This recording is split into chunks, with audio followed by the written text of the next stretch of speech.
I'm Phoebe Golson. It's supposed to work this way in a democracy. You go to the polls expecting your vote to elect people for a full term. But the case we're investigating tonight in the city of Syracuse may surprise you because a group of 6 officials overturned the will of thousands of local voters in a matter of days. Here's Caitlin Campbell. I, Sherwin Twiggy Billiard, do solemnly swear that I will support the Constitution of the United States. It's swearing-in day for Syracuse School Board member Sherilyn Bilyeu, who goes by the name Twiggy. She wouldn't be in office for long. I probably would tear that apart. You have to have some sort of basis, right? This is a case of intrigue, rife with politics, payback, and even bullying. according to the best of my ability. So help me God. So help me God. And she caused a lot of ruckus, interruption. And it all raised serious questions and led the Newhouse Spotlight team to spend months digging into why Bilyeu, who received 13,000 votes, was bounced by the board. To give you a sense on how many voters 13,000 represents, that would fill to capacity the Syracuse Met Stadium with an overflow crowd of 2,000 people. And yet, even after all those people voted to keep Bilyeu in office, it only took 6 people to overturn the will of the voters.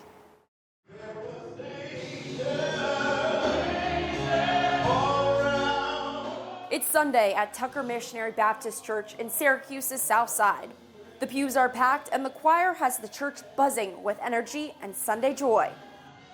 Tucker Missionary sits in the heart of where Bilyeu was elected for a second time. Deacon Linda Betts. What I know is the story is bigger than that was put out. I was not surprised. I didn't vote for her because I've witnessed some things through the years.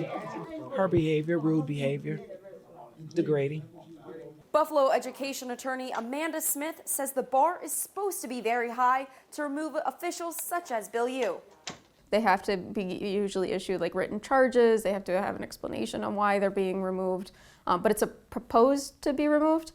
So then they have an opportunity to respond. There has to be some sort of public hearing. They have the ability to cross-examine witnesses. A driving force in this may have been the Syracuse Teachers Association. If the teachers union made complaints about her, that's probably what forced it in this instance. And as you're about to discover, not much about Bilyeu's case is normal. There is no more stark comparison to this case than in Tennessee. In April, school board member Keith Irvin made inappropriate comments directed at a teenager sitting next to him at a school board meeting. God, you're hot. You know that? Dang. Where'd you go to school at? For that, the board simply decided to censure the member, and no recall campaign was waged, which is the process to remove a member in Tennessee. Charge number 1, failure to adhere to district visitor policy and building security protocols. On September 17th, 2025, Commissioner Bilyeu, accompanied by her spouse, entered Roberts Elementary School without following established visitor protocols. In this case, Bilyeu was accused of walking into her grandson's elementary school, she's his guardian, to speak to teachers about her grandson being bullied. Roberts Elementary School. The Newhouse Spotlight team found in state records does have problems with bullying. There were 20 bullying incidents reported at Roberts Elementary during the last 2 school years, and 5 reported threats of violence. Despite that, the school's problem with Bilyeu was that she didn't follow procedure to sign in. The claim is Bilyeu then got hostile with a teacher. I did not do any wrongdoing. I entered the school never as a commissioner, only as a grandmother. Nicole Capsello, head of the Syracuse Teachers Association, strongly disagrees. There's actually ed law around visitors in buildings and visitors showing up in classrooms, and because of that ed law, there are board policies. For safety purposes, adults cannot just show up in classrooms. Do solemnly swear.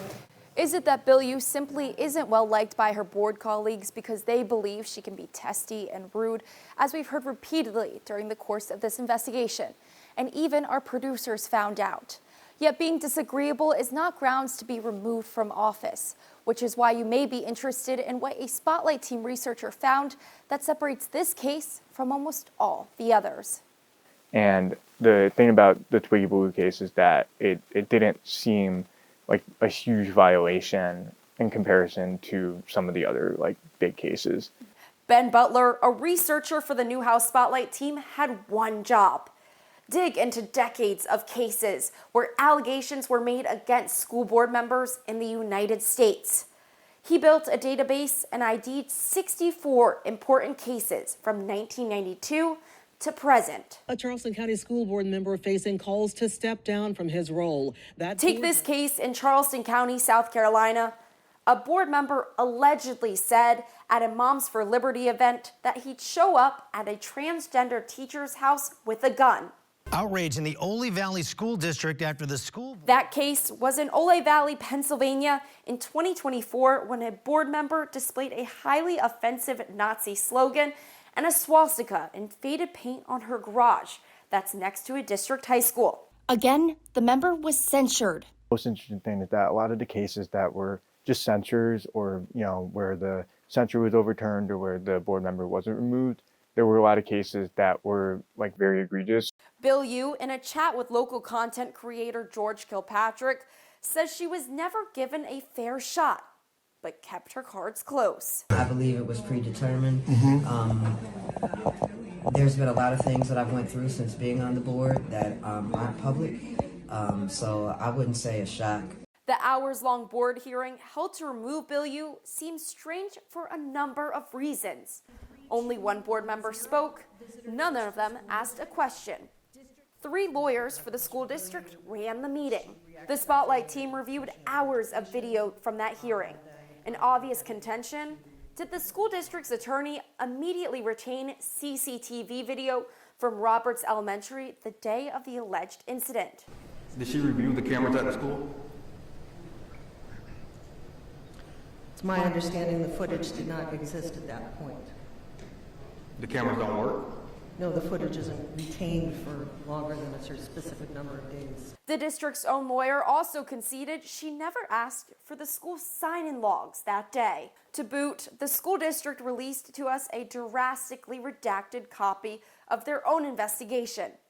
They redacted almost all of the evidence and almost all of the claims Bill Yu made. We tried to ask them questions. I know you haven't been able to speak with other outlets on this issue, but I hope that you consider sitting down with me and answering my questions. The school board president approached our producer after the meeting, saying she talked to the Spotlight team.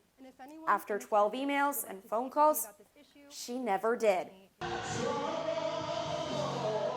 And remember the deacon from Tucker Missionary Baptist, Deacon Betts? To her, that's not a surprise. It seems as if they're not transparent, and when you're not transparent, people's imaginations, you come up with all these assumptions, but if you tell people exactly what happened, then we can move on from this.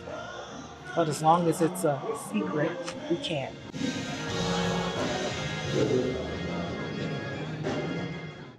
Joining us now are digital reporters Samantha Olander and Alex Sturm. Sammy, what was your experience like doing reach outs and interviews for this piece? To be honest, it was quite difficult. We kind of went into this process hoping to get both supporters and detractors of her, and we had a much easier time getting people who would go on the record to speak negatively about her than those who were in support of her. And Alec, why do you think it was so difficult, even though you guys had months to reach out? Yeah, I think it's because she's still a really active member of this community, even though she's no longer on the school board. Throughout this whole reporting process, we've seen people from both sides of this issue, those who wanted to see her ousted from the school board and those who really believed in her as a community member and wanted to see her represented there, hesitant to speak out, honestly, out of fear of retribution from the school board members. People who supported Bill Yu didn't necessarily want to speak at the hearing in January because they were worried about the school board, and members of the Syracuse Teachers Association didn't want to speak to us, the reporters, because they work at the schools and they were worried about the school board. Only the president of the Teachers Association would be willing to speak. We saw this in the community too. We went out and we knocked on doors and spoke to people who voted for Bill Yu, but even those who knew about the situation and knew why she was removed didn't want to share those details or their opinions with us. Thank you so much.